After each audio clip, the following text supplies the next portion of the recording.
For starters, President Xi Jinping of China offered the continent $60 billion at that event in grants, zero interest loans, concessional financing, and commercial loans to finance Africa's growth over the next 3 years. This is, of course, triple what China offered at the last FOCAC 3 years ago in Beijing. Separately, President Kenyatta held a highly successful bilateral meeting with President Xi and reviewed areas of Kenya-China cooperation and financing.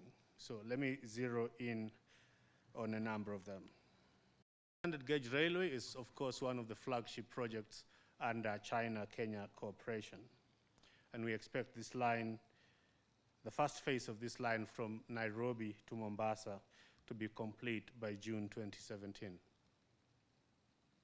As of the 1st of December 2015, the civil works are more than 60% complete, and procurement of locomotives, passenger coaches, and freight wagons is at an advanced stage, and construction of passenger stations and other facilities has commenced across the entire corridor.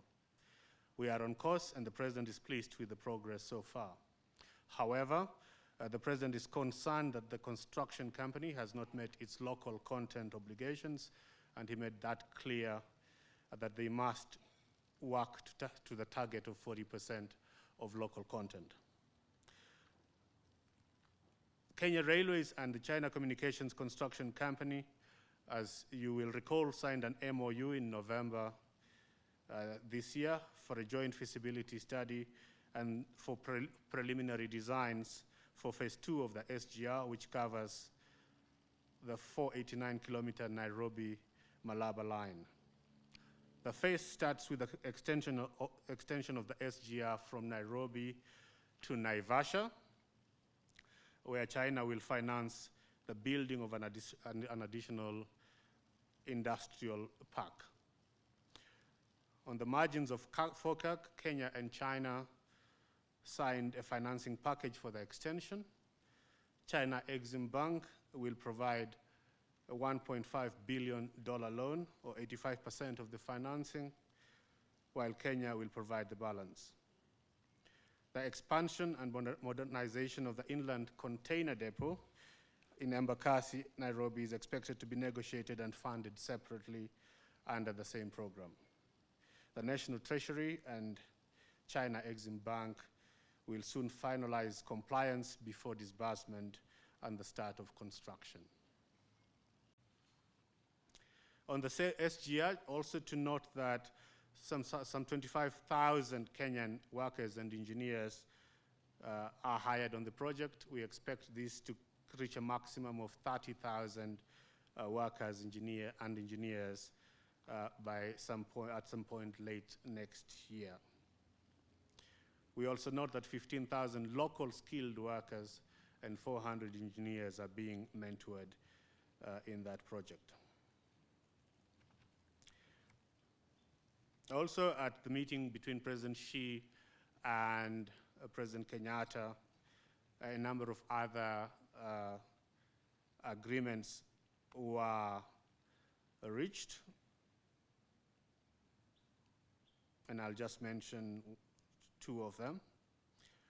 The government of China has offered 300 million renminbi, that's Chinese currency, which is an equivalent of 4.5 billion shillings for a conference facility for the Ministry of Foreign Affairs. Kenya has a shortage of international standard conference facilities, as you will be aware, and this generous offer helps us meet that need. Secondly, Kenya and China understand the importance of education, training, and capacity building for sustainable development. That's why President Xi assured President Kenyatta of a grant of a new 1,000 new university scholarships for Kenyans who wish to study in China. Let me talk briefly about the 2015 Climate Change Conference, which the President attended before Johannesburg, and that was to give political impetus to a climate change agreement that the world is seeking at present. You will be aware that 150 world leaders attended the high-level segment, and it is being hailed as the deepest show of commitment to climate change by the world. At the event, Kenya cemented a $200 million agreement between ourselves and the World Bank for the supply of clean water to the long-suffering residents of Mombasa.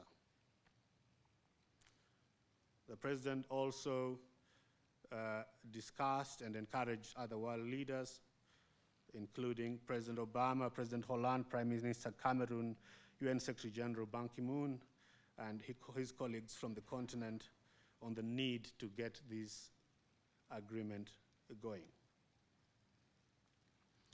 Before arriving in Malta, the President was before arriving in Paris, the President was in Malta for the Commonwealth Heads of Government meeting. You'll recall this is the first one he's attended since he took office. And the key there was the discussion on radicalization, violent extremism, and terrorism. Kenya has been a victim of these vices, and the President marshaled support from CHOGM leaders towards curbing them. As you know, Kenya has repeatedly said that global problems demand a united global approach, and that requires consensus among world leaders, which of course you achieve by engaging with them.